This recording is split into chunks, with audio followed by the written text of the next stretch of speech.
All right मंडळी, नमस्कार. सगळ्यात आधी तर तुम्हा सगळ्यांचं खूप खूप स्वागत आहे सिटी लाईट्स मराठी या चॅनलवरती.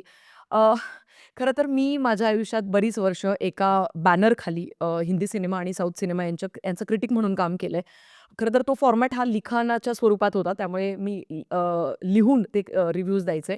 पण कुठेतरी मला असं वाटलं, की यार आपण काय करतोय? म्हणजे एक रिअलायझेशनचा पॉइंट आला, जिथे मला असं वाटलं, की आपण आपल्या घरापासून सुरुवात करायला पाहिजे ना, ज्यावेळेला तुम्हाला बदल हवे असतात आपल्या आजूबाजूच्या विश्वामध्ये.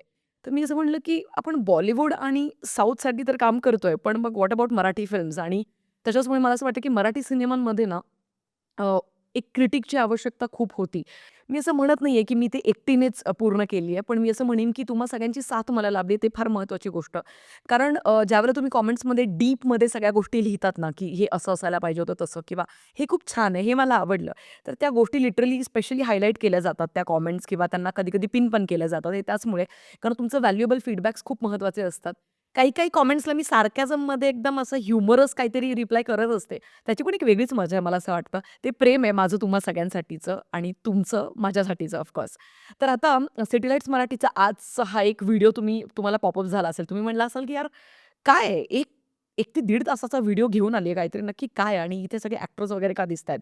ओके. सो मी सगळे कन्फ्युजन्स दूर करणार आहे. आजचा इंट्रो थोडासा लेंदी होऊ शकतो, पण त्यामागचं कारणच असं, की आपण सुरुवात करतोय ना, श्री गणेशा करतोय.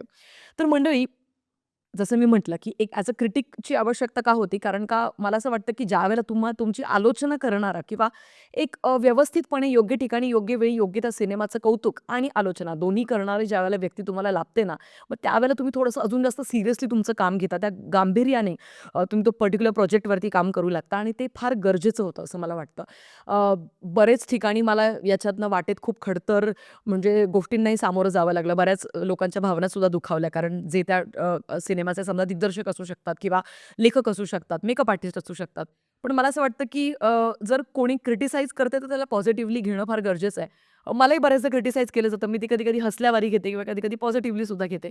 I think that's how we all grow आणि ती ग्रोथ फार महत्त्वाची असते आयुष्यात.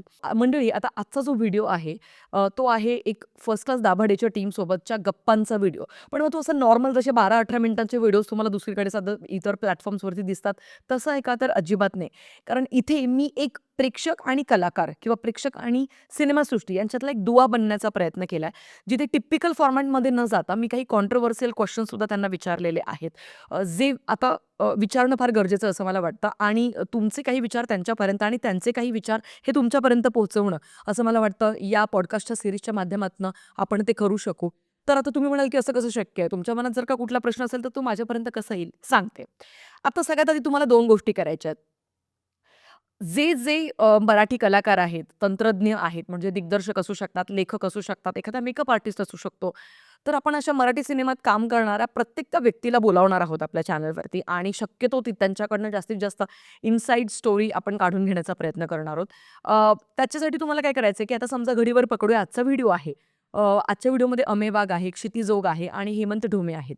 तर समजा तुम्हाला हेमंत ढोमेला घेऊन काही क्वेशन असेल, तर मग तुम्ही काय करायचंय हॅशटॅग हेमंत ढोमे असं तुम्हाला लिहायचंय आणि मग तुमचा जो काही प्रश्न असेल तो तुम्हाला टाइप करायचा आहे. आता हेमंत ढोमे असेल किंवा अमे वाघ किंवा क्षितिजो हे काय एकच सिनेमा बनवून शांत बसणाऱ्यातले आहेत का? अजिबात नाही. तिघेही प्रचंड क्रिएटिव्ह माणसं आहेत असं मला वाटतं.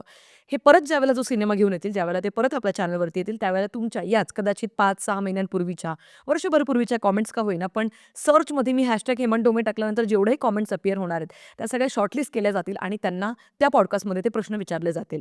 त्याच्यामुळे आता तुमच्या प्रश्नांना मी एक आवाज बनण्याचं हे एक माध्यम आणतीये तुम्हा सगळ्यांसमोर असं मला वाटतं.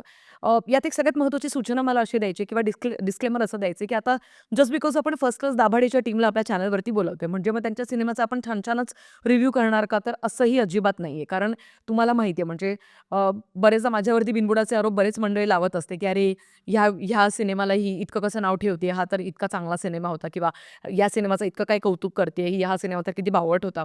तर मला असं वाटतं मी एक अत्यंत पारदर्शकतेने माझं काम करत आली आणि वेळेत लई ताकद असते. माझ्या आजीचं हे वाक्य आहे, की वेळेत भयंकर ताकद असते. कधी पण स्वतःवरती विश्वास ठेवायचा आणि सत्याच्या मार्गावर चालायचं. या सत्याच्या मार्गावर चालत असताना 1000 सबस्क्रायबर पासूनची जी मंडळी माझ्यासोबत जुळली त्यांना माहिती आहे, की मी किती प्रामाणिक रिव्ह्यू करत आलेले आहे आणि त्याच्यासाठी मला माझं सर्टिफिकेट तुम्हीच सगळेजण द्याल, एक योग्य ती वेळ आल्यानंतर. त्याच्यामुळे रिव्ह्यू काहीही असो, आपण बोलावणारा आपल्या चॅनलवर प्रत्येक माणसाला आहे. मग समजा फर्स्ट क्लास दाभाडेची टीम आपल्या चॅनलवरती आली आणि तरी पण मला त्यांचा सिनेमा नाही आवडला, तर आपण आपल्या ओरिजिनल स्टाईलमध्येच आपण त्यांचा नाही आवडला सिनेमा, ज्या गोष्टी आवडल्या, नाही आवडल्या, तर सगळं काही व्यवस्थितपणे तसंच मांडणार आहोत, जसं इथून मागे मी करत आली आहे. त्याच्यामुळे तुम्हाला तितका विश्वास माझ्यावरती ठेवायला लागेल आणि कारण तुम्ही आणि मी आपण सगळेजण एकाच सिटी लाईट्स मराठी या कुटुंबाचे सदस्य आहोत, त्याच्यामुळे तितका विश्वास तुम्हाला दाखवावाच लागेल. आता फर्स्ट क्लास दाभाडेची टीमसाठी तुमचे जे प्रश्न असतील ते तुम्हाला हॅशटॅग करून तर कमेंट्समध्ये सोडायचेच आहेत. पण त्याच्या व्यतिरिक्त आणखीन एक महत्त्वाची जबाबदारी तुमच्या सगळ्यांवरती मी टाकून जाते. ती म्हणजे अशी, की आता पॉडकास्टची आपली ही सुरुवात आहे आणि कुठलाच माणूस या जगात आईच्या पोटातून शिकून येत नसतो. त्याच्यामुळे मला ह्या सुरुवातीमध्ये तुम्हा सगळ्यांच्या शुभेच्छा, तुमचं प्रेम आणि तुमचा आशीर्वाद खूप खूप गरजेचा आहे असं मला वाटतं. त्याच्याचमुळे तुम्हाला कमेंट सेक्शनमध्ये ना हॅशटॅग मराठी पॉडकास्ट असं लिहायचं आणि मग तिथे तुम्हाला जे सजेशन असतील, की गायत्री तू या कलाकाराला बोलव, या व्यक्तीला बोलव, त्या व्यक्तीला तू हे प्रश्न विचार किंवा तू पॉडकास्टचा सेटअप असा कर, तसा कर.